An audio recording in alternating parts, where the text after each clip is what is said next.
l'onction et l'esprit de prière dans la maison. Abba Père, parle à nos cœurs. Ouvre-moi ce soir, éternel Dieu Tout-Puissant, afin que je sois à mesure d'enseigner ta parole ce soir. Précieux Saint-Esprit, bénis la vie de ton peuple. Que ta grâce et ta faveur, Seigneur Dieu de gloire, accompagne ce culte. Seigneur Dieu de cet autel, je prie à toi Père, que tu bénisses, Seigneur, le déroulement, Seigneur Dieu de gloire, les cultes qui se passent à Kasumbalesa.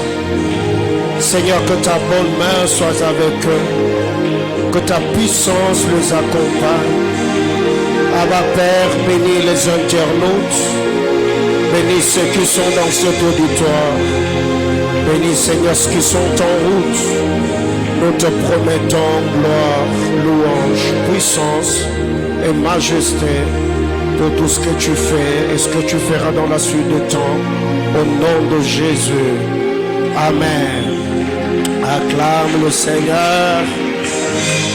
Est-ce que quelqu'un veut acclamer Jésus? Alléluia. Que le Seigneur nous bénisse abondamment. Je vous prie de reprendre vos places. Pouvez-vous m'aider à saluer votre voisin? Si devant vous il y a une chaise vide, remplissons la première chaise afin de permettre à l'équipe de la presse de faire le travail pour la prise de photos. Ceux qui sont de l'autre côté, si devant vous il y a une chaise vide, veuillons remplir la première chaise. Merci beaucoup. Alléluia.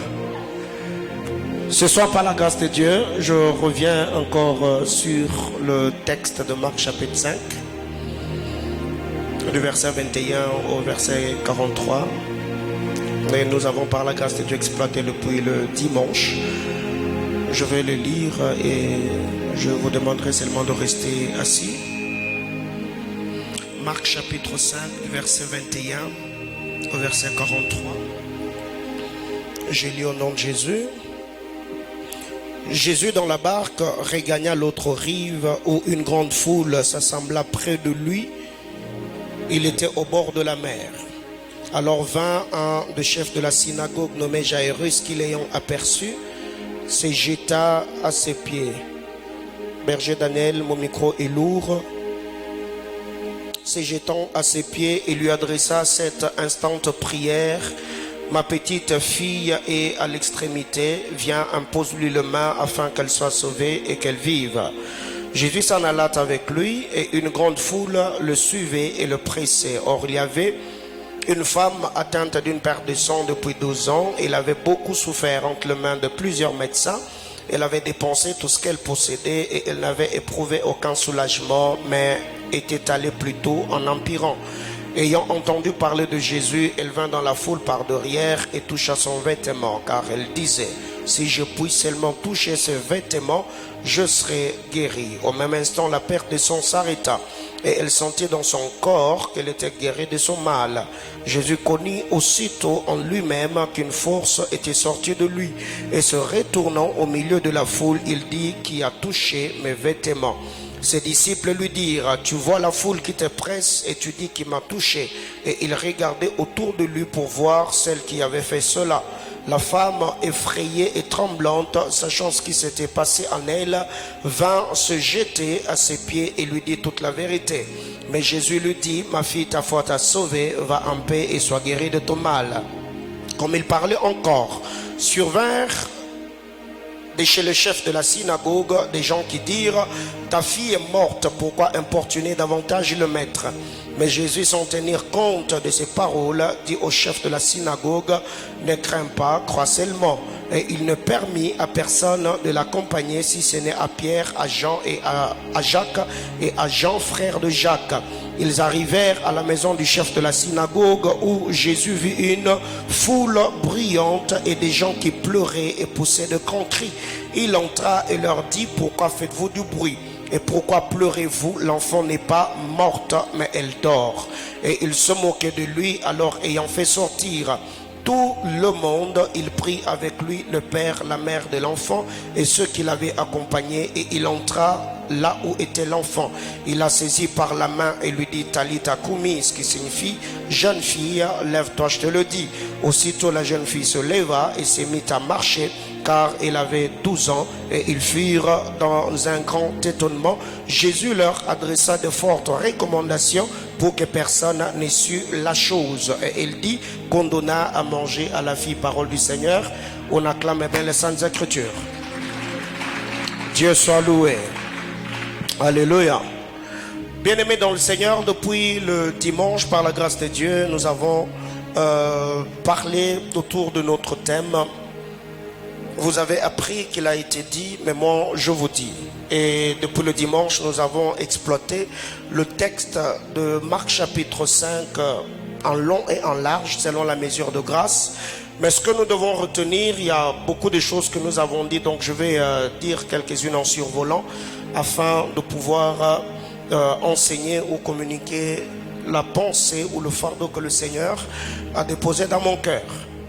Le livre de Marc chapitre 5, au début, nous voyons Jésus sur le territoire de Gadarénien. Après avoir guéri cet homme qui était dans le sépulcre, la Bible déclare, ce fou était dans le sépulcre, communément appelé le fou de Gadara. Cet homme était indomptable, on ne pouvait pas le maîtriser, même quand on les liait avec le chêne. La Bible déclare, il le rompait et il était tout le temps dans le sépulcre en train de crier, se meurtrissant avec deux pierres. Le Seigneur arrive, il a guéri cet homme, et le Gadarénien, au lieu de recevoir cette grâce, ils demandèrent à Jésus de se retirer de leur territoire. C'est là que le Seigneur est monté dans la barque, il a traversé de l'autre côté. La Bible déclare, une grande foule le suivait. Et c'est là que le chef de la synagogue nommé Jairus, l'ayant aperçu, la Bible déclare, il lui adressa des instantes prières, bien sûr, après s'être prosterné. La Bible déclare, Jésus a commencé à faire route avec cet homme. Il a demandé à ce que Jésus aille imposer le main à sa fille qui était à l'extrémité, qui était souffrante, qui était mourante, pour la guérir. La Bible déclare, alors qu'ils étaient en train de partir, suivis et pressés par la foule, la Bible déclare, dans la foule, il y avait une femme à la perte de sang qui avait souffert pendant 12 ans.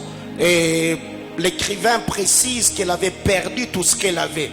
Alors, nous avons dit le mercredi, par la grâce de Dieu, que scientifiquement parlant, médicalement parlant, l'automédication n'est pas bonne. L'automédication est une mauvaise chose. Étant votre pasteur, je vous déconseille de faire l'automédication. Scientifiquement parlant, médicalement parlant, l'automédication n'est pas une bonne chose. Quand tu es malade, tu dois voir le médecin, tu dois aller à l'hôpital, on doit te faire une prescription. Si tu as la foi, tu viens, on va t'imposer le main, on va prier pour toi. Mais spirituellement parlant, l'automédication n'est pas mauvaise. Alléluia. Scientifiquement, médicalement parlant, l'automédication n'est pas bonne. Mais spirituellement parlant, dans le monde spirituel, l'automédication n'est pas un péché. Je m'explique. Quand vous lisez la parole de Dieu, ce n'est pas Jésus qui est dit à Jairus, comme ta fille est malade, je viendrai dans ta maison, je vais imposer le main. Non. Cette prescription, c'est Jairus qui a proposé à Jésus. Quand vous lisez la parole de Dieu, la femme à la perte de sang, ce n'est pas Jésus qui l'a dit, touche le pan de ma robe. Non. Et vous allez vous rendre compte, si cette femme n'était pas guérie, parce que tout ce qu'elle a pris comme produit jusque-là, c'était la prescription de médecin. C'est le médecin qui prescrivait ce qu'elle devait prendre comme produit. Mais les jours où elle-même a fait l'automédication, elle s'est prescrit le produit qu'elle devait prendre en disant, je vais toucher le pan de la robe. Ce jour-là, elle a été guérie. bien-aimé dans le Seigneur, il y a d'autres choses que le pasteur ne te dira pas. Il y a d'autres recommandations que le berger ou le berger X ou Y ne te dira pas. Toi-même dans la prière, le Saint-Esprit peut te donner une révélation ou une inspiration te disant par rapport à ces problèmes, si tu veux que ça s'arrête, tu vas prier, tu vas jeûner, tu vas faire une offrande, va au désert, va à la montagne, visite les orphelins, fais une nuit de prière. C'est que l'automédication dans le monde spirituel est permise et cela doit être fait par la conduite et l'orientation du Saint-Esprit. Chose étonnante aujourd'hui, il y a beaucoup de chrétiens qui n'ont plus la communion avec le Seigneur. Ils courent derrière le prophète pour recevoir des prophéties et des orientations. Quelle est la dernière fois que tu as pris une décision? Pas parce qu'un homme de Dieu t'a dit, parce que dans ton intimité et ta communion avec le Seigneur, Dieu t'a dit qu'en cette saison, il y a telle et telle autre chose que tu dois faire. Bien-aimé dans le Seigneur, dans la nouvelle alliance, tous nous sommes conduits par le Saint-Esprit. Tu peux entendre Dieu te parler par l'Esprit Saint sans pour autant qu'un prophète intervienne. Je ne suis pas en train de dire que nous devons mettre de côté les prophètes de Dieu. Je suis l'un d'entre eux, mais je crois que la première des choses, nous ne sommes pas dépendants de prophètes. Nous devons dépendre de Dieu par son Esprit Saint au moyen de sa parole. Alléluia. Donc, l'automédication dans le monde spirituel est permise. Tu peux être chez toi à la maison, le pasteur ne t'a rien dit. Pendant que tu es en train de méditer la parole de Dieu, le Seigneur te donne une instruction, Dieu te donne une orientation, tu l'appliques et ça ouvre des portes, ça décompte la situation ou la réalité auquel tu étais confronté. Que quelqu'un me dise Amen. La Bible claire, nous connaissons l'histoire. Elle est allée, elle a dit en elle-même, si je touchais les pans de la robe de Jésus, je serai guéri. Bien-aimé dans le Seigneur, ici nous avons dit, dans la vie de Jairus, il y a le ayant entendu. Dans la vie de la femme à la perte de sang, il y a le ayant appris.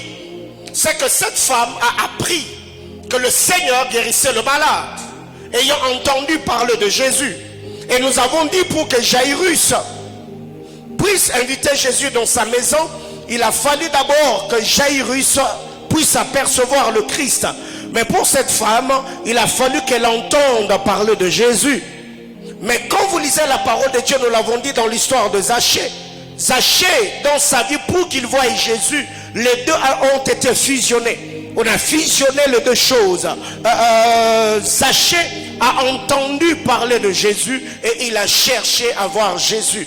Mais comme sa taille le trahissait, la Bible déclare, il est précédé Jésus, il est monté sur la sycomore. Et quand Jésus est arrivé en dessous de cet arbre, Zachée plutôt était étonné que la personne qu'il cherchait à voir l'a vu en premier. Zachée était étonné que la personne qu'il cherchait à voir le connaissait. Jésus a dit à Zachée, descends, car aujourd'hui le salut est entré dans ta maison. Et nous avons dit, beaucoup de gens en Israël pouvaient se moquer du sycomore, mais pas la postérité de Zachée. Mais avant que Zachée ne monte sur des sycomores, en lisant la parole de Dieu dans le texte du prophète Amos, à Matthias lui a parlé en disant à Amos, oh ma vision, retire-toi, va à Juda. Et de là, mangez-y ton pain et bois ton eau, car Bethel est le sanctuaire du roi. Amos a dit à Matthias, je ne suis pas prophète, moi encore sacrificateur, moi je plante les sycomores. Pendant que Amos était en train de planter les sycomores, il ne savait pas que ces sycomores allaient aider un homme à rencontrer le Seigneur. Bien aimé, j'étais en train de dire à quelqu'un, toi qui jeûnes, toi qui pries, toi qui se sanctifie, toi qui se consacre, n'arrête pas, n'abandonne pas, parce que tu ne sais pas qui sera sauvé par ta prière, qui sera béni par ta consécration, qui sera visité par ta crainte de Dieu. Alléluia. Et la Bible nous montre que Zachée est monté sur ces sycomores. Jésus l'a vu, il est entré dans sa maison. Et nous avons dit que d'autres personnes en Israël, ils pouvaient se moquer de ces sycomores, ils pouvaient mépriser les sycomores, ils pouvaient cracher sur les sycomores, mais pas Zachée, pas la postérité de Zachée. Aujourd'hui, plusieurs personnes peuvent se moquer du sycomore, mais toi et les sycomores, vous avez une histoire. Beaucoup de gens peuvent se moquer des montagnes, mais toi et les montagnes, vous avez une histoire. Beaucoup de gens peuvent se moquer des déserts, mais toi, tu sais des choses que tu as fait dans ta vie parce que tu les cherchais dans les déserts. Beaucoup de gens peuvent se moquer de jeûne et de la prière, mais toi tu sais que ce que tu es aujourd'hui, c'est le jeûne et la prière qui ont déclenché les choses que tu as aujourd'hui. Que les autres se moquent du sycomore, mais toi tu sais le secret que le sycomore a amené dans ta vie. Alléluia. Bien-aimés frères, en lisant la parole de Dieu dans cette histoire, la Bible clare, cette femme a touché les pans de la robe de Jésus et l'hémorragie de sang s'est arrêtée. Alors que Jésus était en train de s'entretenir avec elle, d'autres personnes sont venues dire à Jairus, arrête d'importuner le maître parce que ta fille est décédée. Jairus pouvait se fâcher en disant à Jésus, comme Marie et Marthe, nous l'avons dit le mercredi, je suis venu te chercher il y a longtemps. Tu as mis tout le temps en train de parler avec cette femme, alors que si tu étais là, ma fille n'allait pas mourir. Il était patient. Et j'aime ce qui est dit, la Bible clare, sans tenir compte de ses paroles. Jésus a dit à Jairus, crois seulement. Et le mercredi, je fortifie à quelqu'un en disant, sans tenir compte des réalités auxquelles toi tu fais face, crois seulement. Continue à croire, fais confiance au Seigneur. Car quand vous lisez la parole de Dieu, dans ce livre de Marc chapitre 5, et la femme à la perte de sang, et Jairus, tout tourne tout autour de la foi. Le Seigneur a senti que Jairus était en train de tergiverser. La foi de Jairus, il allait faire naufrage. Le Seigneur l'a fortifié. Il lui a dit, crois seulement, ne tergiverse pas dans ta foi. Bien-aimé dans le Seigneur, combien d'entre nous aujourd'hui, ils viennent à l'église et ils ne croient plus? Pourquoi tu es là ce soir? La dernière fois où tu as prié, tu as placé toute ta confiance en la prière, tu as placé toute ta confiance en Dieu. Quelle est la dernière fois où tu t'es mis à lire la Bible et après l'avoir lu, après avoir scruté les Saintes Écritures, tu t'es dit que toutes les paroles que je viens de lire, ce sont mes paroles. Le Seigneur le fera, le Seigneur accomplira. Bien-aimé dans le Seigneur, savez, la Bible clare, sans la foi, personne ne lui sera agréable. Combien d'entre nous aujourd'hui, nous prions par formalité, nous jeûnons par formalité, nous donnons les offrandes par formalité. Même quand tu viens à l'église, tu viens seulement parce que tu y es au bout, tu y es à l'extrémité, tu ne sais plus quoi faire. Bien-aimé frère, quelle est la dernière fois après avoir prié, tu as cru fermement de tout ton cœur que cette situation-là finira par passer? Et c'est là que je vais m'entretenir avec toi ce soir. Bien-aimé, il y a tellement de choses que nous avons partagées ensemble, je ne serai pas revenir là-dessus. Romains chapitre 5, le verset 1er et le verset 2. Romains chapitre 5, le premier et le deuxième verset. La Bible clare, étant donc justifiés par la foi, nous avons la paix avec Dieu par notre Seigneur Jésus-Christ. Le deuxième verset.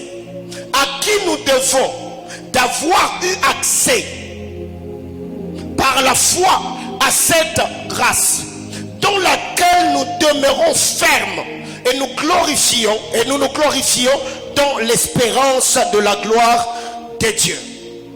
Alléluia. Étant donc justifiés par la foi, même notre justification, nous ne sommes pas justifiés par les œuvres, nous sommes justifiés par la foi.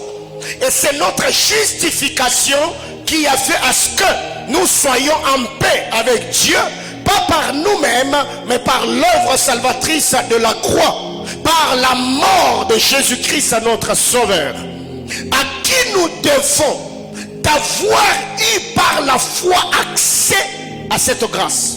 Autrement dit, c'est la foi qui te donne accès à la grâce de Dieu.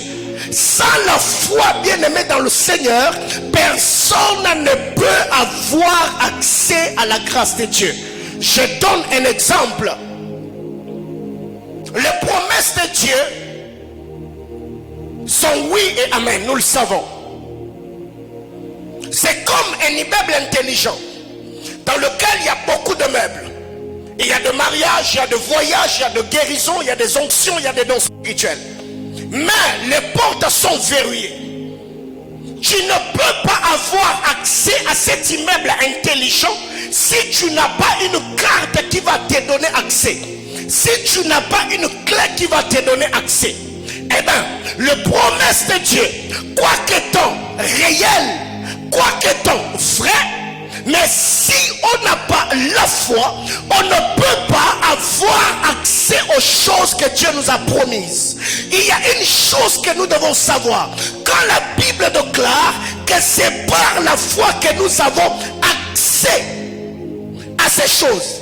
Mais qu'est-ce qui fait que beaucoup de gens aujourd'hui souffrent? Beaucoup de gens se morfondent, beaucoup de gens se lamentent, beaucoup de gens tergiversent, beaucoup de gens croupissent parce que nous prétendons avoir la foi et notre foi n'est pas constante, notre foi n'est pas permanente, nous croyons de manière circonstancielle. Tu y as la foi parce que ça promet, mais les jours où les choses seront bloquées ça et là, tu verras la même personne qui a confessé le matin que je suis la tête et non la queue parce que ce qu'il attendait recevoir, il ne l'a pas reçu. Il change de langage, il commence à dire autre chose. Bien aimé, jusqu'où tu es prêt à croire afin de voir la manifestation de la gloire de Dieu. Cette femme, elle est allée de médecin en médecin. Elle ne s'est jamais fatiguée. Même les jours où elle n'avait plus quoi donner, et nous l'avons dit le dimanche, cette femme ne guérissait pas parce qu'elle dépensait ce qui était dans sa main, mais elle n'avait jamais dépensé ce qui était dans son cœur. Toutefois, où elle dépensait de son argent, où elle dépensait de ses biens, l'hémorragie de sang ne s'était jamais arrêtée. Mais les jours où elle a dépensé la foi, elle a dit, si je puis seulement toucher les pans de sa robe, je serai guéri. Ces jours-là, elle n'a pas dépensé de l'argent. Elle n'a pas donné des billets de banque. Elle n'a pas donné les biens de valeur. Mais elle a donné ce qu'elle était dans son cœur. Et ces jours-là, elle a reçu ce qu'elle n'avait pas reçu avec l'argent. Bien-aimé dans le Seigneur, jusque-là tu as tout fait. Jeûner, tu as jeûné. Prier, tu as prié. Donner les enfants, tu as donné. Mais ce qui te manque encore jusque-là, c'est de croire que ta foi sera le bouton détonateur qui vont t'amener à manifester la gloire de Dieu et à vivre les promesses du Seigneur. C'est par la foi que nous avons accès à ces choses. Alors ce que nous devons retenir, c'est que Dieu est un Dieu d'amour, n'est-ce pas? Est-ce que quelqu'un le croit? Dieu est un Dieu d'amour. Dieu est un Dieu d'amour. Et l'amour de Dieu, la Bible clame, cet amour a été manifesté en qui ça? En Christ Jésus. Alors, comment se fait-il que il y a des moments où nous croyons, il y a des moments où nous ne croyons pas? Alors, il est dit, Romains chapitre 12, le verset 15.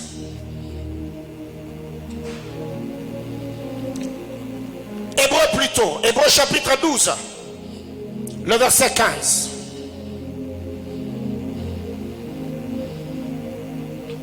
Veillez à ce que nul ne se prive de la grâce de Dieu. À ce qu'aucune racine d'amertume poussant de rejeton ne produise du trouble et que plusieurs n'en soient comment? Infectés. Veillez à ce que nul ne se prive de la grâce de Dieu. Bien aimé, la grâce est disponible, mais tu peux te le priver si tu ne crois pas en celui qui a fait la promesse. Tu peux te priver de la grâce de Dieu si jusque-là tu te bats pour avoir des résultats escomptés par tes propres efforts. Car il y a des gens aujourd'hui qui croient qu'ils auront une vie au standard élevé seulement parce qu'ils ont des habiletés, ils ont des talents, ils ont des capacités. Bien-aimés dans le Seigneur, nous l'avons toujours dit, la volonté à elle seule ne suffit pas pour avoir une vie au standard élevé. Le travail, la grâce de Dieu, la compréhension du couloir de son appel verra à ce que les choses que Dieu t'a promises, que ces choses s'attachent à ta vie et que tu les vives. Beaucoup de gens aujourd'hui prétendent avoir la foi, mais ils vivent au bas de l'échelle. Beaucoup prétendent connaître le Seigneur, alors que c'est le contraire, que personne ou que nul ne se prive de la grâce de Dieu.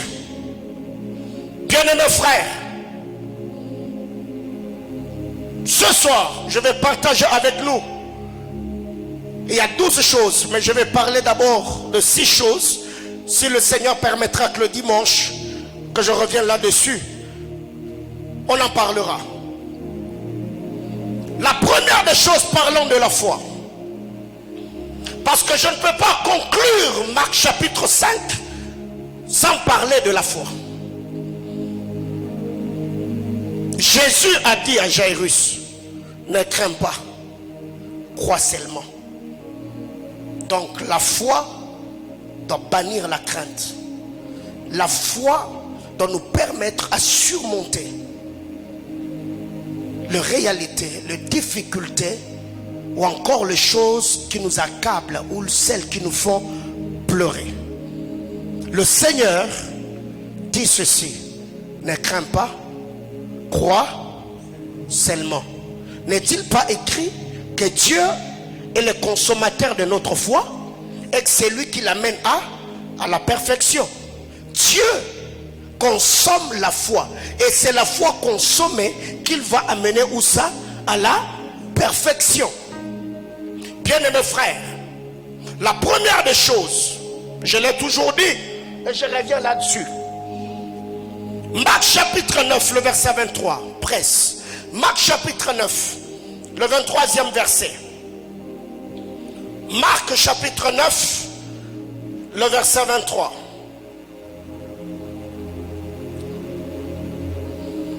Jésus lui dit, si tu peux, c'est une question que Jésus pose, tout est possible à celui, si tu peux, tout est possible à celui qui croit.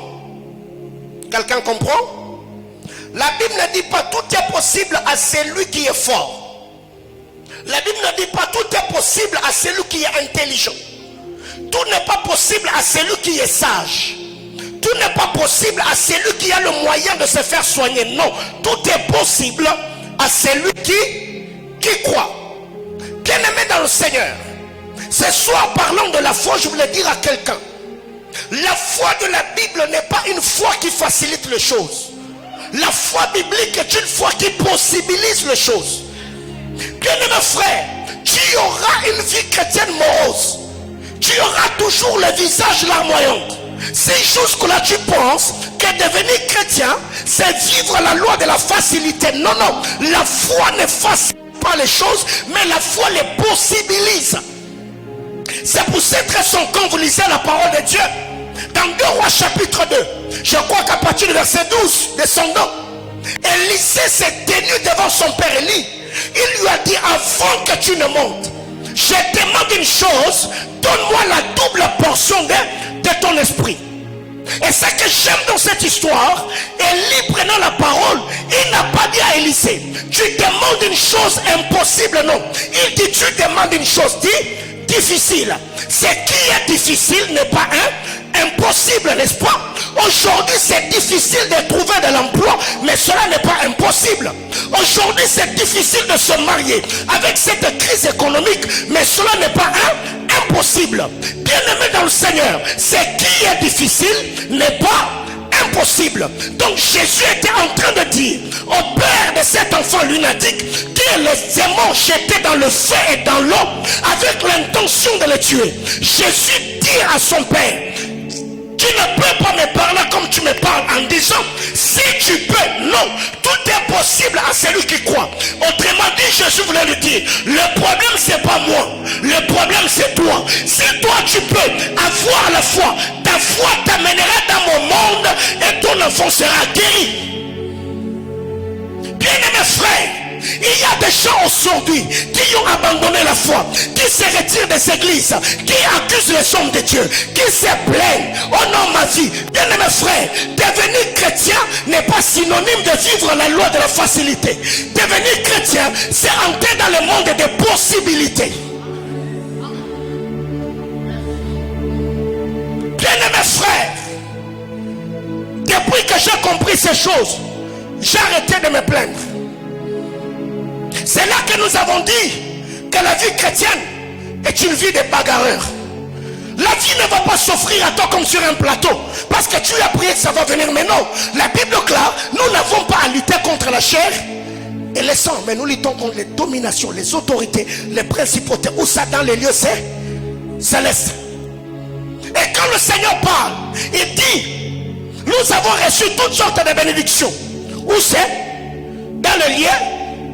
C'est là où tu as reçu toutes sortes de bénédictions, que tu dois aussi livrer toutes sortes de batailles, afin que les bénédictions que tu as reçues dans le lieu céleste quittent le lieu céleste et se manifestent dans le lieu terrestre.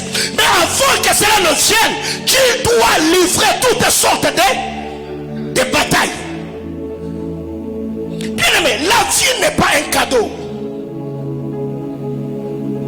Déjà le Seigneur t'a fait cadeau. Jésus-Christ est mort sur le bois de la croix. Ça c'est le cadeau que Jésus t'a fait.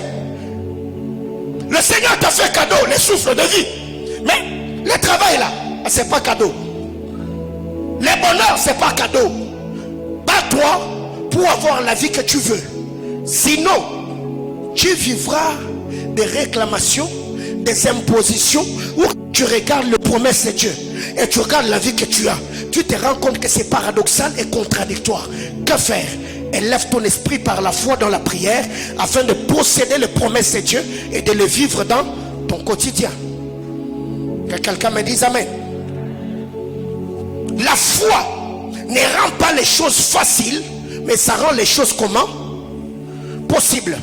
Or, dans le monde des possibilités, il n'y a que deux personnes qui peuvent y naviguer. Un, Dieu. Tout est possible à Dieu. Deuxième personne, c'est lui qui a la foi. Tout est possible à celui qui croit. Donc, Dieu est le seul être qui opère dans le monde des impossibilités. Mais le Seigneur permet que ceux qu'il a créés par son image à ses ressemblances le rejoignent dans le monde de l'impossibilité par le moyen de la foi. Bien aimés frères, la vie que j'ai aujourd'hui, c'est une vie de foi. Parlez-moi d'un homme dans l'histoire de la Bible qui a servi Dieu sans la foi. Personne. Quand vous lisez Hébreux 11, vous allez vous rendre compte, même Joseph, la prophétie qu'il a donnée dans Genèse 50, il l'a donnée par la foi. Pas parce qu'il croyait fermement qu'il serait le son. Non, mais c'est par la foi qu'il a dit, je sais que Dieu vous fera sortir, comme il a promis à Abraham, à Isaac et à Jacob. Et quand vous sortirez, ne laissez pas mes os ici. On en parlera à la fin. Alléluia. Dis à ton voisin, bienvenue dans l'univers de l'impossible. Bien-aimé, écoutez, savez, il y a des moments où, quand tu as la foi, tu peux nager contre le courant. C'est la foi qui peut embellir ta vie de la plus belle de manière. Ou quand on regarde la vie de celui qui a la foi et on regarde la vie de ceux qui n'en ont pas, qu'on puisse dire non, non, non, non, non. Toi, comment tu as fait? Parce que dans cette famille, il y a des lois, il y a des réclamations, il y a des limites qu'on a déjà placées que les hommes ne peuvent pas franchir. Mais comment toi tu as fait pour avoir ce que tu as? Non, non, non, non, moi j'ai eu la foi. Bien aimé dans le Seigneur, croire c'est faire reposer son cerveau et opérer avec le cœur. J'ai dit à quelqu'un, croire c'est faire reposer sa tête et opérer avec le cœur. Parce que les hommes intellectuels, les hommes qui sont trop cartésiens, Les hommes qui réfléchissent à trop, ils ne peuvent pas vivre les exploits. Il y a un moment où nous devons apprendre à croire comme des enfants. À la parole de Dieu, je dis oui et amen. Et ça, je l'ai déjà vu. Mon épouse est là. C'est tous les jours que je reçois les demandes. Les enfants, papa, achète-moi ceci, achète-moi cela. Mais par moments, je me dis, mais est-ce que ces enfants connaissent même combien j'ai? Est-ce que j'ai dans ma poche? Mais non. Et c'est fou. Parce que quand ils voient leur père avec une barbe, c'est notre papa. Donc il est capable de tout avoir. Il est capable de tout nous donner. Alors la Bible déclare, la nature elle-même ne vous enseigne-t-elle pas? Donc la foi ne rend pas les choses faciles. Non, non, non. La foi rend les choses comment? Possibles. Regardez Abraham. La foi d'Abraham n'avait jamais rendu les choses faciles. Non, non. La foi d'Abraham a rendu les choses possibles. 2. Hébreux chapitre 11, le verset 11. Hébreux 11, 11. C'est par la foi que Sarah elle-même, pas quelqu'un d'autre. C'est par la foi. Hébreux chapitre 11, le verset 11. C'est par la foi que Sarah elle-même, malgré son âge avancé, fut rendue capable d'avoir une postérité. Pourquoi? Parce qu'elle crut à la fidélité de celui qui avait fait quoi? La promesse. Dis à ton voisin, la foi rend capable. La Bible classe, c'est par la foi que Sarah elle-même, malgré son âge avancé, fut rendue capable, pas d'avoir un enfant, d'avoir une postérité. Parce qu'elle a cru à la fidélité de celui qui avait fait la promesse. Bien-aimés frères, toute la fois que j'ai lu le texte d'Hébreux chapitre 11, ce verset m'a toujours révolutionné. Sarah était incapable d'avoir des enfants parce que son âge était avancé. Sarah était doublement ménopausée. Si elle était dans les trentaines, voire encore peut-être 45 ou 46 ou 47 médicalement parlant, on peut peut-être donner des produits qui pouvaient stimuler ses hormones. Mais la Bible clare, elle avait 90 ans. Très compliqué. Mais la Bible déclare par la foi, Sarah elle-même, oh my God, elle-même, pas quelqu'un d'autre, bien-aimé dans le Seigneur, avant que ceux qui sont autour de l'homme de foi bénéficient des retombées de sa foi, lui-même qui est porteur de la foi sera d'abord victime ou bénéficiaire de la proie dont il est détenteur. Sarah elle-même, pas quelqu'un d'autre, non, Sarah elle-même d'abord. C'est par la foi qu'elle fut rendue capable d'avoir une postérité. Bien-aimé dans le Seigneur, les réalités, les difficultés, les adversités, les problèmes sont permanentes.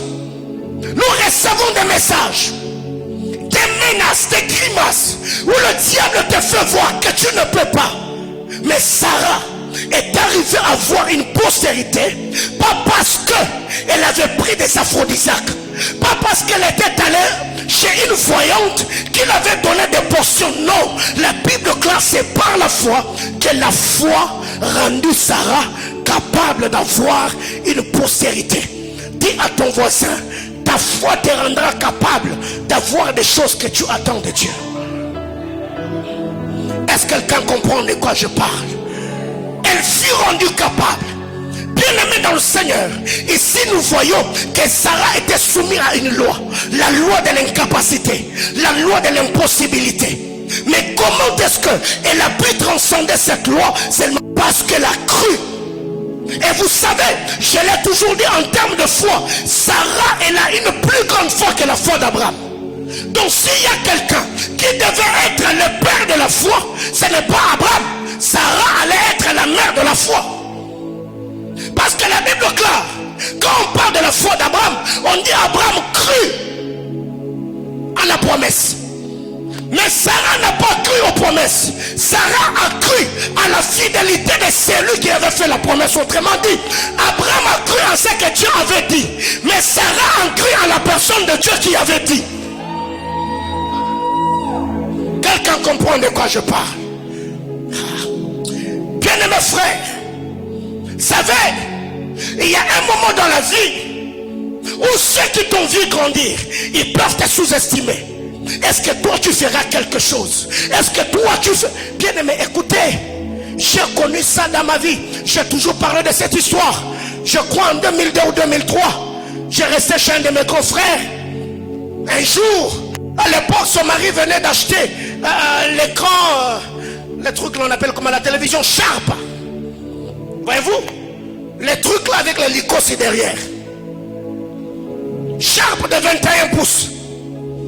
Comme ils étaient branamis, il y avait des CD du frère du Faucon à la maison, le magnéto et tout. J'ai pris juste une cassette, j'ai mis pour suivre parce qu'elle venait de s'accoucher, c'est moi qui avais son bébé. Elle s'est mise à râler dans toute la maison. Toi tu as un esprit de destruction. On vient à peine d'acheter cette télé. Je dis mais je garde ton enfant parce que tu es en train de lessiver. On s'est disputé. Elle m'a dit si tu es un homme, loue toi-même un studio de $50, on va te croire. Bien aimé, Dala, na salle la nzambo longola défi. Est-ce que tu vas comprendre ma loba? Nzambe la salle la ka, azanzamba longola raba, ba défi. Abetana mondenge. Ah, aujourd'hui j'avais dit je vais parler en français. Écoutez, elle m'a dit si tu es garçon, loue même un studio de $50. Bien aimé, là où je suis, et ce qu'elle avait dit, dis à ton voisin, il n'y a pas photo. Est-ce que quelqu'un comprend de quoi je parle? Oui, il n'y a pas photo. La télé qu'elle refusait que je puisse suivre dans sa maison, il n'y a pas longtemps, mon épouse a fait cadeau de cette télé-là à une bonne qui travaille dans ma maison. Bien aimé, vous savez, il y a des moments quand je regarde mon parcours, il n'y a rien qui m'effraie. Est-ce que quelqu'un me comprend? Bien aimé, je suis passé par là et le problème que moi j'ai connu, ça ne m'a pas tué. Et si je peux survivre jusqu'aujourd'hui, témoigner la fidélité de Dieu, le Seigneur te rendra aussi capable de surmonter les défis de ta vie et de sortir avec un témoignage éloquent. Est-ce que quelqu'un comprend de quoi je parle? Jusqu'au jour d'aujourd'hui, on te rappelle déjà la maison que l'âge est déjà avancé. On le disait derrière ton nom, mais aujourd'hui là, on le dit même dans ta présence. Mais quand est-ce que tu vas nous présenter les beaux-frères? Quand est-ce que tu vas aller chez toi? Bien aimé, écoutez, la Bible claire, par la foi, Sarah elle-même, malgré son âge avancé, elle fut rendue capable d'avoir une postérité. Parce qu'elle a cru en celui qui avait fait les promesses. Je décrète et déclare du haut de cet autel que Dieu te rende capable. Là où tu étais limité, là où tu ne pouvais pas, là où les diplômes, là où la tribu, là où tes capacités, tes habiletés t'ont disqualifié. Ma prière est levée de mon cœur que Dieu te rende capable d'avoir des résultats qui dépassent tes habiletés, qui dépassent tes compétences, qui dépassent tes diplômes, au nom puissant de Jésus. C'est par la foi que Sarah, malgré son âge avancé, bien aimés frères, il y a beaucoup de choses. Peut-être que toi tu ne comprendras pas. Mais l'Adam Carlos est là. On vient de très loin. Et aujourd'hui je peux vous dire, il y a beaucoup de choses que j'ai surmontées par la grâce du Seigneur. Bien-aimé, Dieu est là. Si ceux qui ne pouvaient pas avoir des enfants dans cette maison d'alliance, on a prié, ils ont eu des enfants. Dieu te rendra aussi capable d'avoir des millions. Dieu te rendra capable d'avoir un travail. Dieu te rendra capable de te marier. Si nous avons célébré le mariage des saints ici, ton tour arrivera aussi, parce que le panier circule encore. J'entends quelqu'un me dire amen. Dis à ton voisin que Dieu te rende capable. C'est par la foi que Sarah, malgré son âge avancé, elle fut rendue capable d'avoir une postérité. Le Seigneur le fera avec toi et tu célébreras sa grandeur. 3. Luc chapitre 17, le verset 6. Luc chapitre 17, le verset 6. La Bible déclare et le Seigneur dit: si vous aviez de la foi comme un grain de sénévé, vous diriez à ceci comment: déracine-toi et plante-toi dans la mer, et il fera quoi? Hein? Il vous obéirait. Bien-aimé, écoutez, la foi n'est pas muette. La foi biblique est une foi expressive. La foi est une foi qui parle.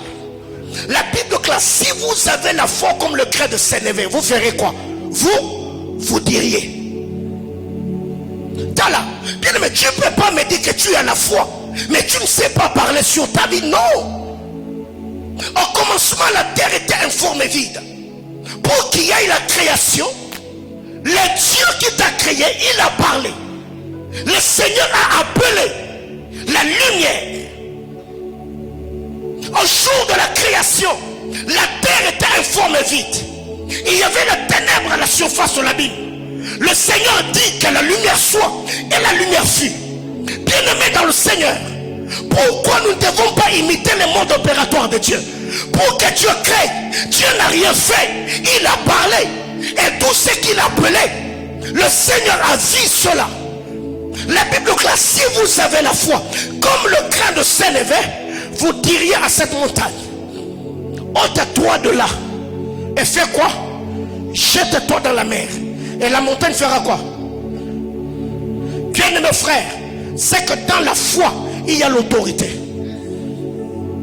Les paroles libérées sous l'atmosphère de la foi sont des paroles qui déplacent les montagnes. Il y a des difficultés, il y a des problèmes, la maladie est là, la vie te présente autre chose. Parce que toi tu as la foi, tu dois apprendre à parler contre courant.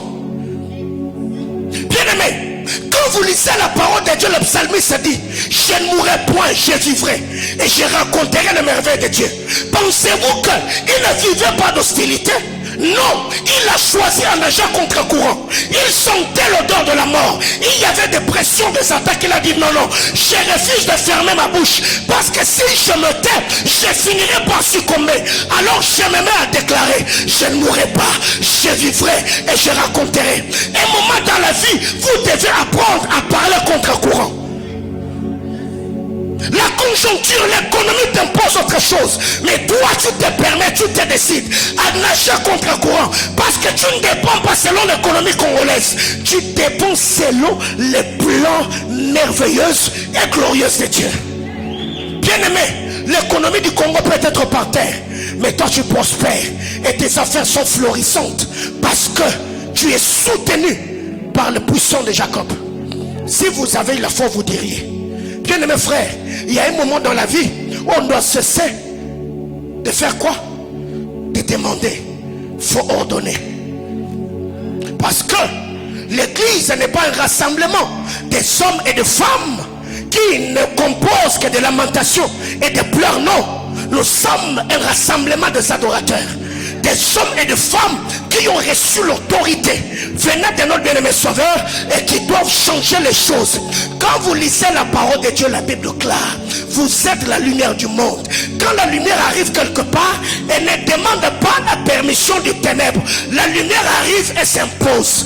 Vous êtes le sel de la terre.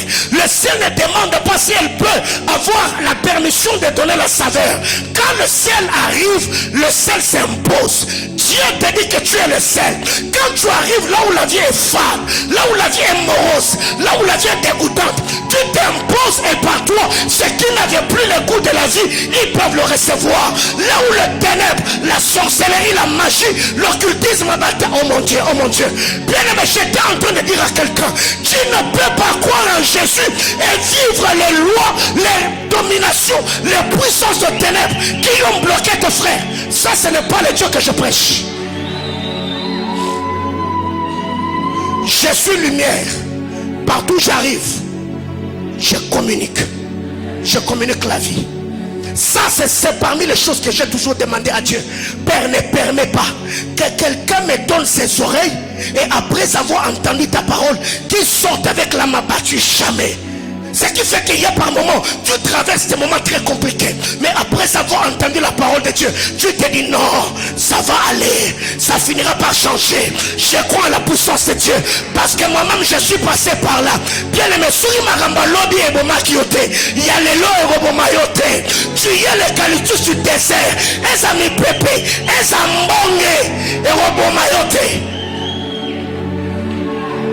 Bien aimé, que personne ne te méprise. Que personne ne puisse se dédaigner. Tu as la foi. Fais quoi? Parle. Et ça, j'ai reçu mandat et dotation du Seigneur afin d'embellir le vie par le parole de grâce. Si vous avez la foi comme le grain de sénévé, voyez-vous, ici, je voudrais mettre de l'équilibre. Le Seigneur n'encourage pas une petite foi. Non. Quand vous lisez les évangiles synoptiques, le Seigneur, quand il parle, il dit, si vous avez la foi comme le grain de sénévé, qu'il y ait une petite graine parmi tant d'autres et qui finisse par devenir un grand arbre où les oiseaux du ciel et les bêtes des champs viennent s'abriter. Donc le Seigneur n'encourage pas une petite foi, mais le Seigneur est en train de nous parler d'une foi grandissante. Une foi qui commence comme par le grain de sénévé et qui finit par devenir un grand arbre qui fera que les oiseaux du ciel et les bêtes des champs viennent s'abriter. Bien aimé dans le Seigneur, un homme de foi est un refuge pour plusieurs. Si vous avez la foi comme le grain de sénévé, vous diriez à cette montagne, ôte-toi de là et jette-toi où ça? Avant de délocaliser la montagne, eh ben, il faut déjà avoir un œil sur les lieux où la montagne doit être. C'est pourquoi même quand on parle de chasser les démons, il dit, vous chasserez les démons où ça? Dans les lieux arides. Si vous avez la foi comme le grain de sénévé, vous diriez, la foi biblique est une foi expressive. C'est une foi qui parle. Pas une foi muette, où tu acceptes tout ce qui t'arrive. Non, non, non, non, non. C'est une foi qui change le cours de l'histoire. 4. Matthieu chapitre 9, le verset 29. Matthieu 9, le verset 29. La Bible clare. Alors il toucha leurs yeux en disant, qu'il vous soit fait selon votre foi. Alors il toucha leurs yeux et leur dit, qu'il vous soit fait selon. Bien aimé, la foi biblique est une foi sélective. C'est une foi qui sélectionne. Ce n'est pas une foi qui va embrasser. Ce n'est pas une foi qui va gober ou accepter tout ce qu'on présente. Mais non, non, non, non, non, non.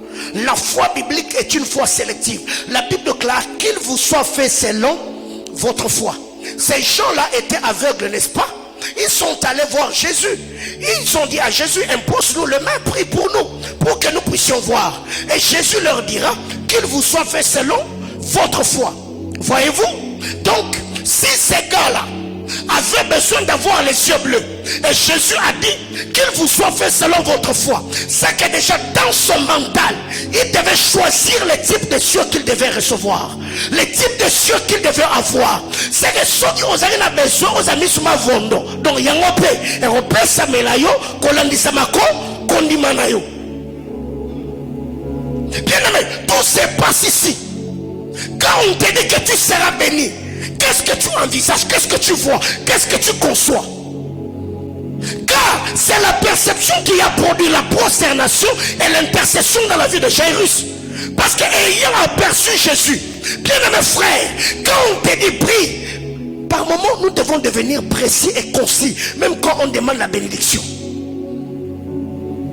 Mungu, on me barrique. Mungu, on me... Bien aimé, écoutez, même quand tu demandes mariage là, il faut être précis. Il y a mariage et mariage. Pour ne pas dire il y a mariage et libala. Alléluia. Et il y a des gens qui sont dans le libala et pensent qu'ils sont dans le mariage. C'est qu'il faut être précis. La Bible déclare qu'il vous soit fait selon votre foi. C'est que pour que ça se fasse selon ta foi, eh ben, tu dois avoir une foi imaginaire. Tu dois avoir une foi sélective. Tu dois concevoir ce que tu veux avoir. C'est pour cette raison que Dieu a dit à Josué, foi, je fais quoi? Je te donne Jéricho. Car dans le monde spirituel, c'est que tu vois, tu l'as. La visualisation précède la possession. Il faut commencer d'abord par visualiser. Il faut commencer par apercevoir. Il faut commencer d'abord par voir avant de posséder ou avant d'avoir. Bien aimés frères, quand on se tient dehors de cet hôtel par moi ou par les hommes de Dieu et déclare la bénédiction, toi tu vois quoi? Car il y a bénédiction, n'est-ce pas? Celui qui a 1000 dollars est béni. Celui qui en a 5000 est béni. Celui qui a des millions, il est béni. Donc tout dépend seulement de ce que tu as dans le mental. Je me mets ici, je dis, je décrète et déclare que Dieu te donne la capacité d'avoir des terres. Bien aimé, au plateau 7, il n'y a pas de terre. Il y a des terres. Mais le problème, c'est quoi? C'est toi qui dois voir là où tu veux avoir la terre. Bien aimé, quand le Seigneur nous dit qu'il va nous donner des terres, Dieu n'a pas dit qu'il va te donner des terrains. Dieu a dit qu'il va te donner des terres. Donc terre et terrain, ce ne sont pas la même chose. Pourquoi toi, quand on te dit que tu vas acheter une maison, tu vois seulement un terrain que tu dois commencer à construire? Non, la Bible déclare, vous dormirez dans des maisons que vous n'avez pas quoi? C'est la parole de Dieu. La Bible ne dit pas que vous achèterez des terrains. Non, vous dormirez dans des maisons. Vous mangerez des vignes que vous n'avez pas plantées. C'est quelqu'un d'autre a commencé son entreprise. Et ça là-bas, RCC, là-bas, documents ne sont complets. Est-ce que quelqu'un comprend de quoi je parle? Bien aimé, écoutez, quelqu'un peut passer commande de son Range Rover, ça arrive, il a des problèmes, il te les vend à moins prix. C'est ce que la Bible déclare. Vous posséderez les biens des méchants. C'est ce que la Bible déclare. Alors toi, quand Dieu te dit tu seras béni, frère, il faut réfléchir. Quel type de bénédiction tu veux avoir ou tu veux voir? Tu veux quoi? Je serai la tête et non la queue. Quel type de tête? Toutes les têtes ne sont pas têtes, hein? Est-ce que quelqu'un me comprend? Toutes les têtes ne sont pas têtes. Il y a des gens qui ont des têtes mais des têtes vides. Alors quel type de tête tu veux être? Ou quel type de tête tu veux avoir? C'est une foi sélective. Quand on dit que tu seras béni, frère, il faut déjà imaginer ça. Bien aimé, écoutez, il y a un domaine où tout est gratuit. C'est le domaine des rêves.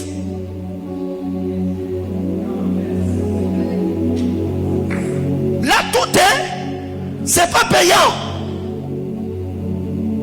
Il n'y a même pas de consultation. Non, c'est gratuit. C'est juste toi et le monde de l'imagination. Quand tu te vois organiser ton mariage, comment tu vois ça? Quand tu vois ta vie de couple, toi, ta femme et tes enfants, comment tu conçois ça? C'est moi qui te fais réfléchir. Tu n'as jamais pensé à ça. Mais quand tu te mets à prier, tu dis Seigneur, donne-moi mariage. Non, tu demandes l'ibala, mais toi tu penses que c'est mariage. C'est que les enfants que j'aurai, je les éduquerai comme ça. La maison que j'aurai doit être comme ça. Bien aimé, c'est gratuit. Vaut mieux d'ailleurs que les gens te traitent de prétentieux, mais au moins toi tu sais que tu ne le dis pas parce que tu es prétentieux, mais tu le dis parce que tu as la foi. C'est ce que tu conçois, c'est ce que tu veux. Par moment, quand je me mets à vous dire que je suis un fou, bien aimé, on y arrive avec vous, n'est-ce pas? On y arrive. Bien aimé, écoutez, commencez à réfléchir, commencez à visualiser, commencez à visionner. Le reste, le Seigneur va le faire. Yo, mets-toi seulement à penser.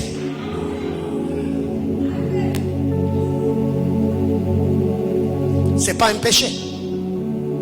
Je me souviens autrefois, je pouvais faire le pied en train de parler en d'autres langues. Aujourd'hui, je le fais en train de conduire un véhicule parce que c'était ici. Qu'il vous soit fait selon votre foi. Bien aimé, c'est ce que nous avons toujours dit. Le niveau de vie que tu as aujourd'hui, c'est le tableau de ta foi d'hier. Est-ce que tu seras demain? Sera le tableau de ta foi d'aujourd'hui. N'est-ce pas? Pour te prouver que là où tu es, c'est le tableau de ta foi d'hier. Quand tu as décroché ton diplôme d'état, tu t'es dit que tu seras licencié en droit. Est-ce que tu ne l'es pas? Parce qu'il y avait tout le moyen. Tu es devenu licencié en droit parce que tu t'étais décidé de devenir licencié. Est-ce que tu ne l'es pas devenu? Tu ne l'es pas devenu? Tu l'es, n'est-ce pas? Donc si tu te dis aussi que dans 10 ans, je deviens X et Y, bien aimé, l'homme qui a la volonté et qui a la foi, rien ne peut l'empêcher à devenir ce qu'il croit. Bien aimé frère, quand tu as la foi, tu as la volonté, le courage et la détermination, rien ne peut t'arrêter, rien ne peut te stopper. Parce qu'avec vous, nous avons eu le temps de prier ici avec un toit ouvert. La pluie dérangée aujourd'hui, nous n'avons pas de toit ouvert, le toit est fermé et nous avons la lumière que nous avons. Pourquoi? Parce que nous avons cru qu'on peut y arriver et nous l'avons fait. Donc, ce que tu seras demain, c'est pas un problème du pasteur, c'est pas un problème des intercesseurs, c'est pas non plus un problème de l'église, c'est ton problème, c'est ta foi, c'est ta détermination, c'est ta vision.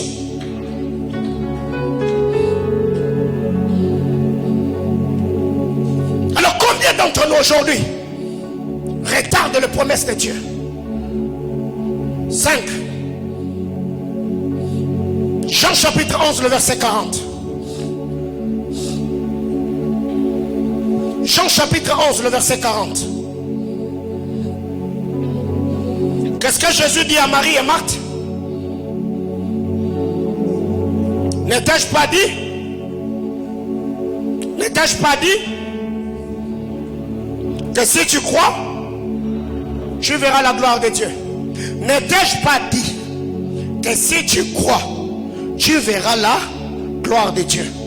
Donc, un homme de foi finit toujours par voir ce en quoi il a cru ou c'est pourquoi il a cru. Si tu crois, tu verras. La foi commence par le cœur et finit toujours par ouvrir les yeux. Si tu crois, tu verras. Un homme de foi finit toujours par voir ce pourquoi il a cru ou c'est en quoi il a cru. Si tu crois, tu verras. Bien-aimé frère, tu veux voir, commence par croire. Je crois que parmi les commerçants qui seront influents dans cette ville, mon nom va figurer et tu finiras par le voir. Parmi les généraux que Dieu va utiliser au 21e siècle, mon nom va figurer.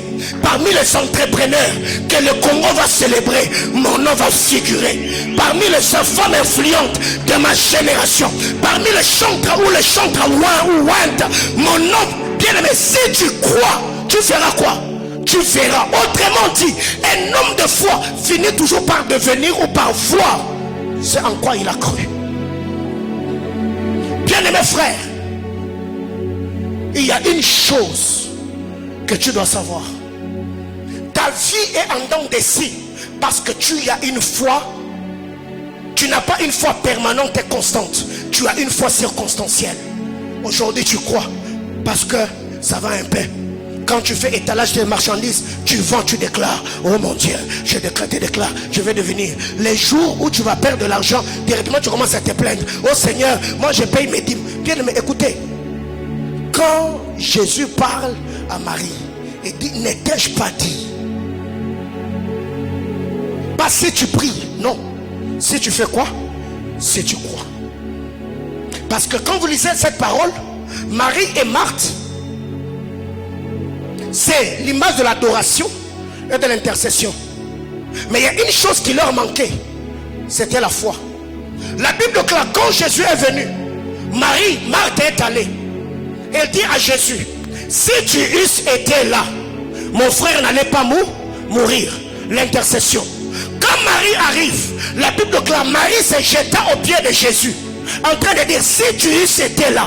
Donc Marthe a intercédé, Marie a adoré. Mais il y a une chose qui manquait à leur intercession, à leur adoration, c'était la foi. Jésus, quand il prend la parole, il dit, Marthe, Marthe, n'ai-je pas dit que si tu crois, tu verras. Donc, si jusque-là Lazare continue à sentir mauvais de l'autre côté, parce que toi tu n'as pas cru, si tu crois, tu verras ton frère qui est déjà dans le tombeau être parmi les vivants. Bien-aimés frères, je vous dis, rien n'est impossible à Dieu. Il y a beaucoup de bien-aimés dans cette église qui se sont mariés miraculeusement. Et même quand ils regardent leur vie, je ne sais même pas comment je suis arrivé là. Oui, ça c'est ce que Dieu sait faire. Pourquoi? Parce qu'un jour, ils ont fixé la date. Un jour, il a dit, en telle date, je vais donner la dot. En telle date, je vais me marier. En telle date, je vais fonder le foyer. Aujourd'hui, ils sont dans leur maison. Mais si vous pouvez prendre la foi qui vous accompagne dans le mariage pour les convertir dans votre vie de couple, bien aimés frères, vous allez acheter des maisons, vous allez acheter des véhicules, vous aurez une vie équilibrée. Ne laissez pas votre foi dans les fiançailles. Le Dieu qui vous a permis de vous marier, il est le même Dieu qui peut donner des enfants. Il est le Dieu qui peut donner des maisons. Sans épargne, sans un compte en banque, vous êtes arrivé dans 3 ou 4 mois réunir plus de 10 000 $. Comment vous l'avez fait? Parce que vous avez cru, n'est-ce pas? Vous allez vous rendre compte, quand un homme et une femme préparent le mariage, leur sujet de prière ne tourne que tout autour de cela. Seigneur, aide-nous. Seigneur, aide-nous. Mais quand vous entrez dans le mariage, vous n'êtes plus un dans votre intercession. Vous commencez à prier de manière éparpillée. Et vous n'êtes plus concentré. Focus. Seigneur, nous nous sommes mariés. Les jours qu'on va célébrer notre première année de mariage, que ce soit les jours où on va commencer à construire notre première maison, vous allez y arriver. Quelqu'un ne dit pas amen parce que toi-même tu es déjà célibataire. Quand tu te vois te marier, tu te vois dans 4 ans. Quelqu'un me comprend? Donc, si tu crois, tu feras quoi? Tu verras. Bien aimé, comment tu as fait pour finir tes études universitaires? Comment tu as fait? Comment tu as fait? Il y a un bon nombre de choses. Tu as déjà pris des décisions dans ta vie et tu as dit, moi, avec Dieu, je ferai telle et telle autre chose. Et aujourd'hui, tu es arrivé à le réaliser. Sans salaire d'ailleurs. Comment tu l'as fait? Tu t'es marié sans salaire. Comment tu as fait? Tu as étudié sans salaire. Comment tu as fait? Bien aimé, si seulement tu peux rester avec cette foi-là, tu verras comment ta vie marquera plusieurs. 6e chose pour ce soir.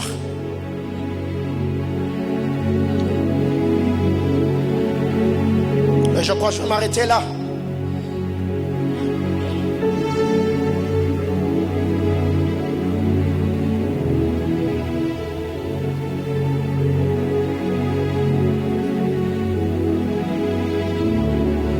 Romains chapitre 4, le verset 18. Romains 4, le verset 18. Est-ce que tu as trouvé? Qu'est-ce qu'il est écrit? Espérant contre toute espérance. Il a fait quoi? En sorte qu'il, un homme de foi finit toujours par devenir. Espérant contre toute espérance, il crut, en sorte qu'il devint père d'une multitude de nations. Espérant contre toute espérance, il crut, en sorte qu'il devint père d'une grande multitude de nations. Selon ce qui lui avait été dit, telle sera ta postérité. Un homme de foi finit toujours par devenir. Bien-aimé, ta foi ne te trahira pas. Oh my God. Je disais à quelqu'un, ta foi ne te trahira pas. Ma soeur, même si les autres se sont mariés, non, ton tour arrive. Je ne le dis pas pour t'encourager, parce que Dieu, la Bible déclare, il n'est pas bon que l'homme soit seul. C'est ton droit, c'est pas quelque chose pour lequel tu dois prier ou te lamenter. Non, c'est Dieu qui a fait ce constat. Il a dit, il n'est pas bon. Bien aimé, il n'y a rien de bon dans le mariage, frère. Et dans le célibat, il n'y a rien de bon. Quelqu'un comprend de quoi je parle?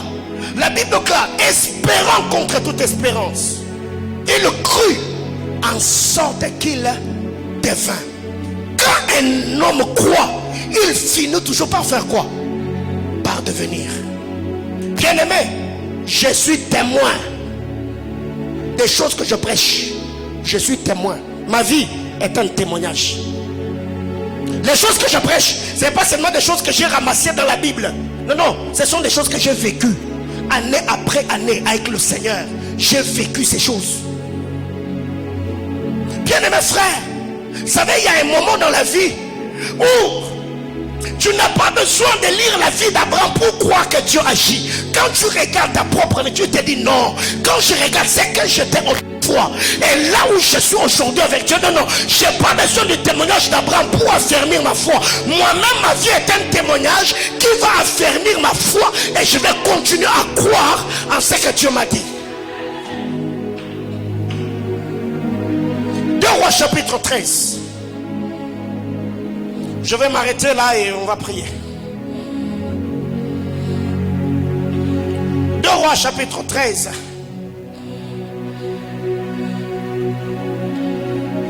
Le verset 20 et le verset 21. 2 Rois chapitre 13, le verset 20 et le verset 21. Est-ce que tu as trouvé? 2 Rois chapitre 13, le verset 20 et le verset 21. On peut lire. Élisée mourut et on l'enterra. L'année suivante, après la mort du char d'Israël, l'année suivante, des troupes de Moab pénétrèrent dans le pays. Le verset 21. Et comme on enterrait un homme, voici on aperçut une de ces troupes et l'on jeta l'homme dans le sépulcre d'Élisée, n'est-ce pas?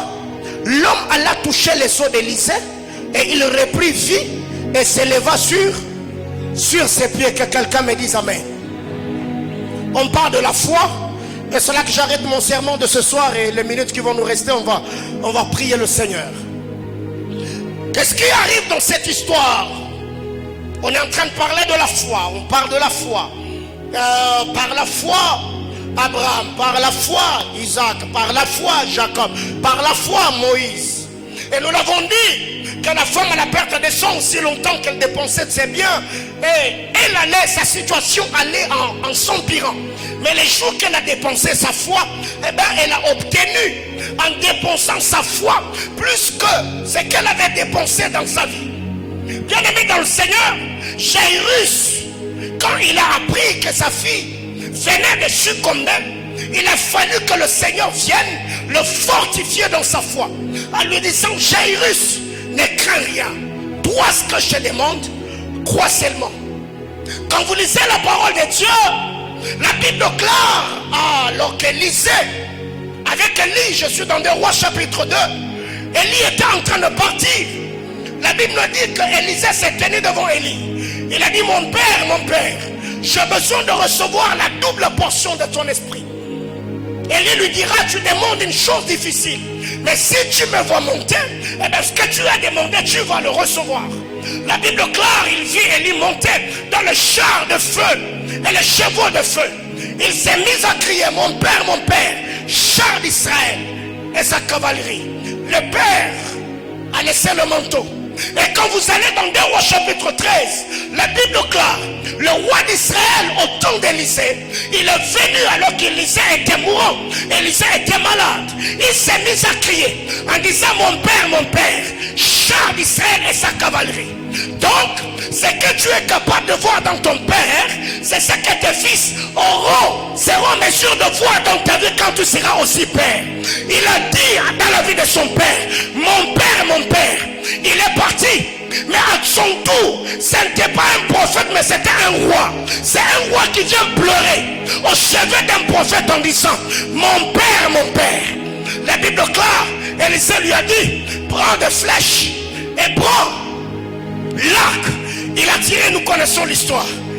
Et là, après avoir donné des instructions, la Bible déclare, Élisée mourut. Élisée, il était le protecteur. La présence d'Élisée en Israël garantissait la victoire. Parce qu'à un moment donné, vous allez vous rendre compte, il y a eu famine à Samarie. Le roi a dit que le Seigneur mettrait dans toute sa rigueur si la tête des fils de Shaphat d'Abel Méhola reposait sur sa tête. Parce que un prophète au milieu d'un peuple, les calamités, la souffrance, les difficultés ne pouvaient pas battre le plein. Nous connaissons l'histoire.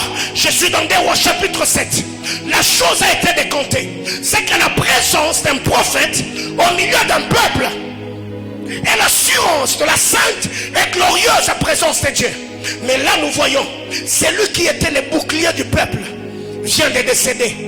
C'est là que les troupes moabites s'élèvent. Dans d'autres versions on parle de pilleurs. Dans d'autres versions on parle de voleurs. Élisée n'était plus.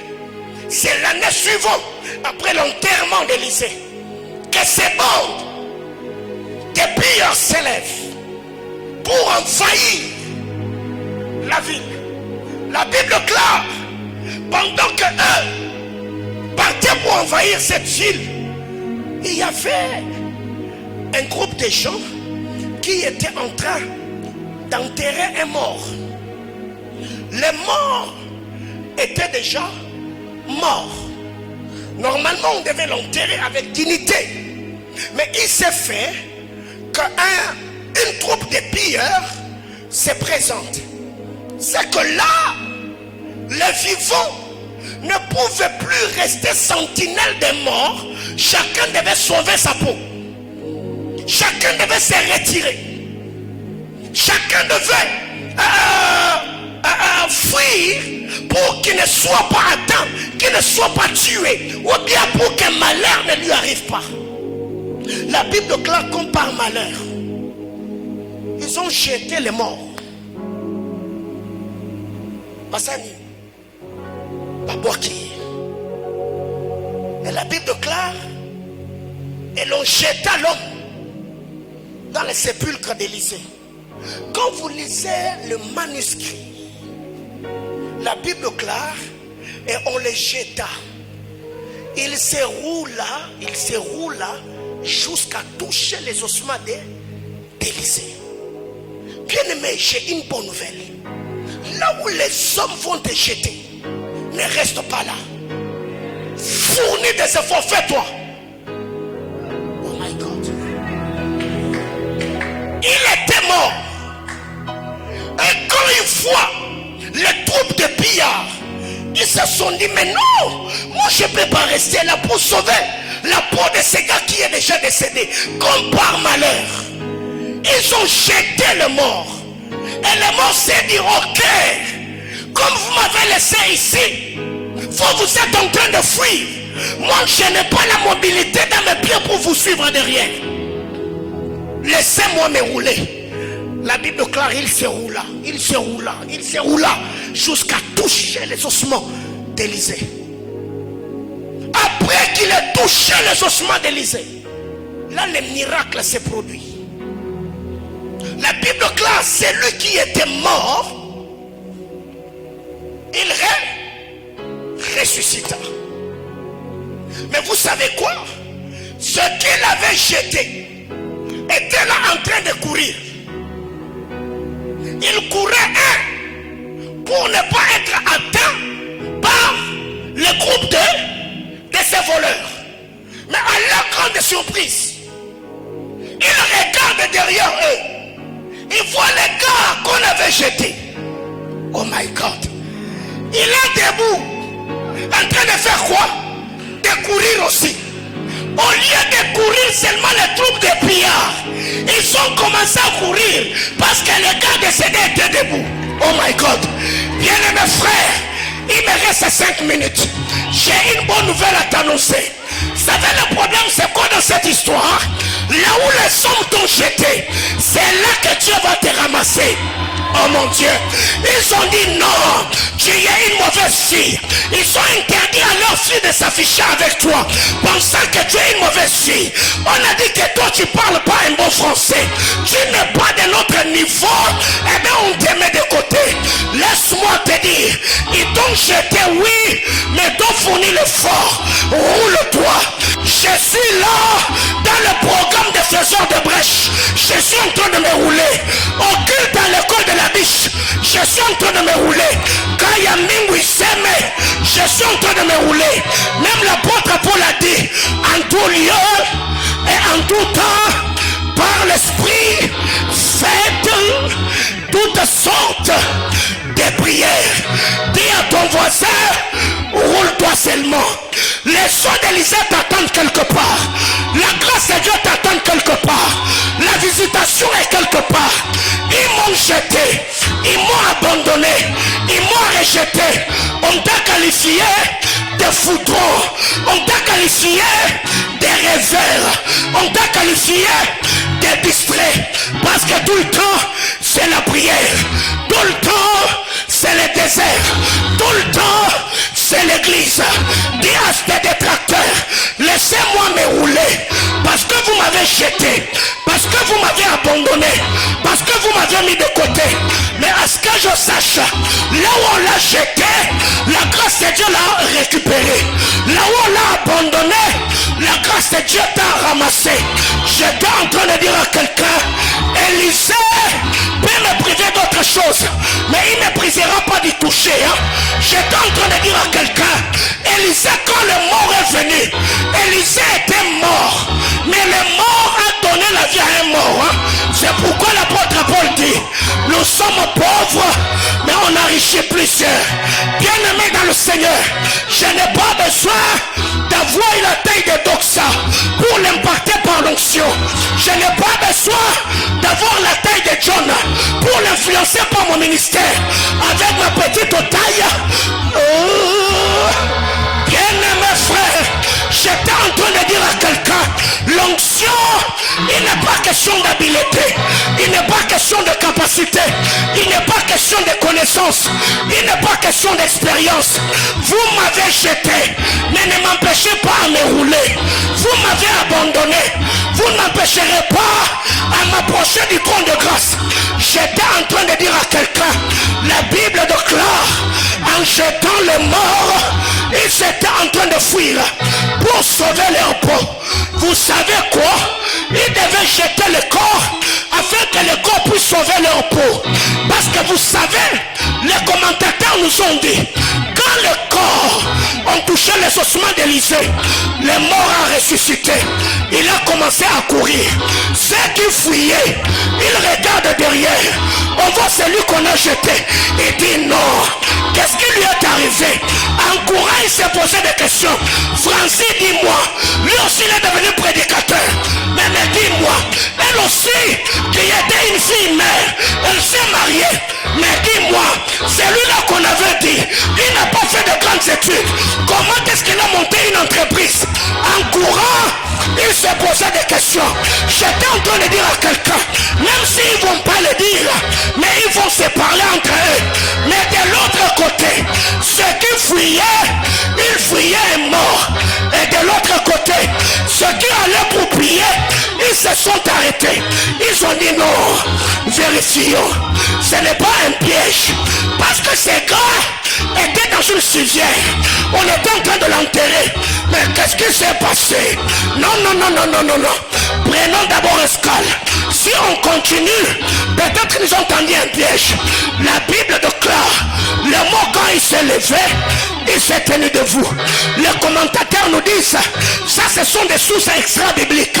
Ceux qui l'avaient jeté ont pris la fuite. Ceux qui allaient aussi pour prier ont pris la fuite. Tous les deux camps, ils étaient en train de fuir. J'étais en train de dire à quelqu'un, c'est ce que Dieu fera dans ta vie. Il y a un moment où ceux qui t'ont abandonné fuiront. Et ceux qui voulaient t'attaquer auront peur. Pourquoi? Parce que la grâce du Seigneur a la capacité de me ramasser. C'est pour cette raison, notre Père Joseph, avant qu'il ne meure, il a dit à Israël, je sais que Dieu vous visitera. Je sais que Dieu vous consolera. Vous sortirez de ce pays comme Dieu l'a promis à Abraham, à Isaac, à Jacob. Mais quand vous allez sortir, ne laissez pas mes os, ne me laissez pas ici. Parce que si vous êtes entré en Égypte, c'est par moi que vous êtes entré. Laissez aussi que par vous, je puisse sortir. C'est par vous que moi, Joseph, je me suis retrouvé en Égypte. Et c'est par moi, Joseph, que vous vous êtes retrouvé en Égypte.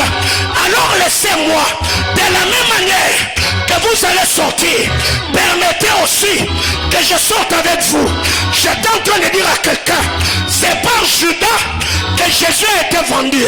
C'est par Judas que Jésus a été crucifié. Et Jésus et Judas et tous se sont morts.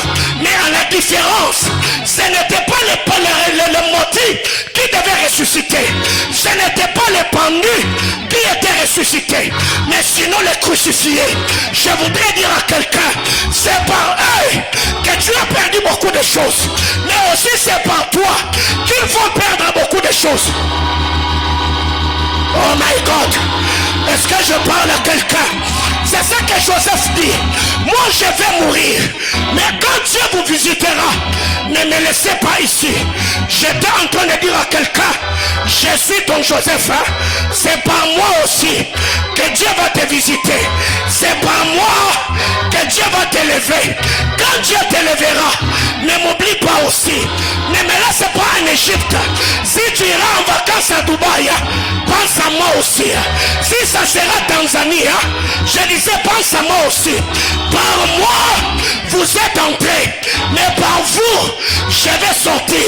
J'étais en train de dire à quelqu'un, ils m'ont jeté, ils m'ont abandonné, Dieu m'a ramassé. Le Seigneur n'a pas fini. Je disais, il n'a pas fini. Car la grâce de Dieu est source de salut. Ce qu'il t'a dit, il le fera. Ce qu'il t'a promis, il le réalisera. Car ma Bible déclare, c'est lui qui a fait la promesse est fidèle. Tape la main de ton voisin et dis-lui, roule-toi seulement. Il y a le sceau d'Élysée quelque part. La grâce de Dieu est quelque part. La faveur de Dieu est quelque part. La nuit et les jours, je vais prier à ce que je sache pour que Lazare sorte de la tombe. Il a fallu que les hommes puissent intervenir. Autrement dit, la résurrection de Lazare, il y avait la fusion humaine et l'intervention divine. Mais pour la résurrection de Christ, tout venait de là-haut. La Bible déclare, un ange du Seigneur descendit, il roula la pierre et s'assit dessus. Je voudrais dire à quelqu'un, l'ange que Dieu enverra, il ne roula pas la pierre et partir. Non. Il va s'asseoir dessus. Parce que s'il partait, la pierre pourra retourner et bloquer le témoignage. Il faut que la tombe reste vide afin que ceux qui viendront puissent entrer dedans et témoigner la grandeur de Dieu. J'étais en train de dire à quelqu'un, va se rouler. Les gens d'Élysée est quelque part. La grâce de Dieu est quelque part. La faveur de Dieu est quelque part. Si tu es à Lubumbashi, si tu es licencié, si tu es gradué, parce que tes parents ont dépensé de l'argent, quand Dieu fera avec toi, ne les laisse pas là où ils sont. Tu peux aussi les tirer d'affaire. C'est ça la leçon de Joseph. Par vous, je suis entré en Égypte. Par moi, vous êtes entré en Égypte. Et moi, et vous, on est en Égypte. Mais à ce que je sache, avant que moi et vous nous naissions, Dieu avait parlé à Abraham, Dieu a parlé à Isaac, Dieu a parlé à Jacob. Mais quand vous allez sortir, ne me laissez pas. Tape la main de ton voisin. Dis-lui, tu es mon voisin dans ce culte. Quand le Seigneur te bénira, ne m'abandonne pas, ne me laisse pas. Même à titre posthume, j'entrerai en Canaan. Je disais même à titre posthume, j'entrerai en Canaan. J'étais en train de dire à quelqu'un, sur la terre des hommes, il y a une chose que l'on peut manquer.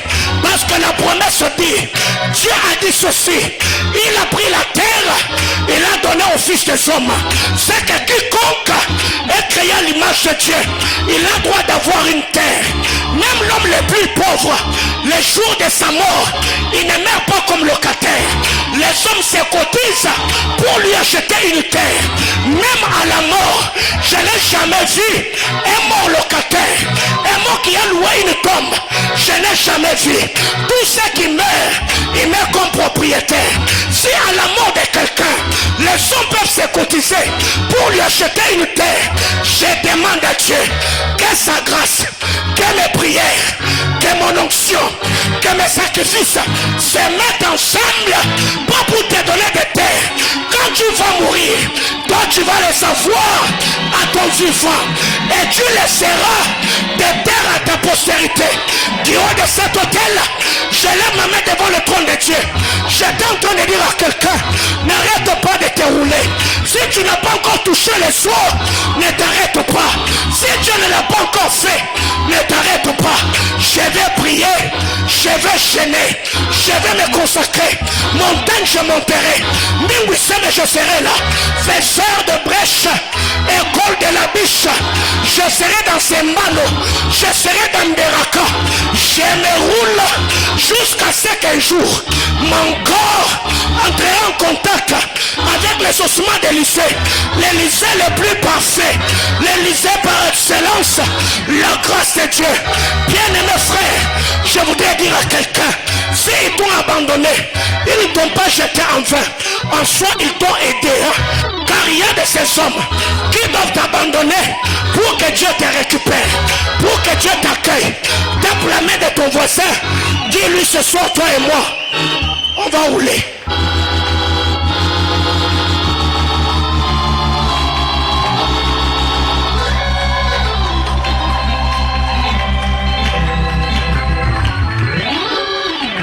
Babouaki, kobwaka babouaki, baza okima, pote mutuna mutu se sauver.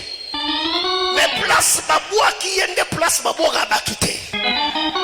Tala, babouaka yo musika nzambe, ogotelengana. Mais so babouaki yo na babouaka nzambe, obwaka mite. D'ailleurs, nde osungami. Mwabisa mutu mo azali awa. Place babouaki yo wana, lobo wa nzambe. Eya ologoto wana. Bato bakanisaki vino esuki. Bato bakanisaki obeteli. Bato bakanisaki osangi. Bato bakanisaki okatemi. Lobo wa nzamba mawa. Eya likolo na yo. Erekipero na place yango. Nzamba matiso na ngwende. Alongolo putulu. Akata minyololo. Pesinga ya moyini. Apesa yo litatoli. Au nom de... Lève-toi, on va prier. Bien-aimé, je ne m'arrêterai pas de me rouler aussi longtemps que je ne suis pas entré en contact avec la grâce. Je me roulerai jusqu'à ce que Zotonangai et aussi Mamikou à Élysée.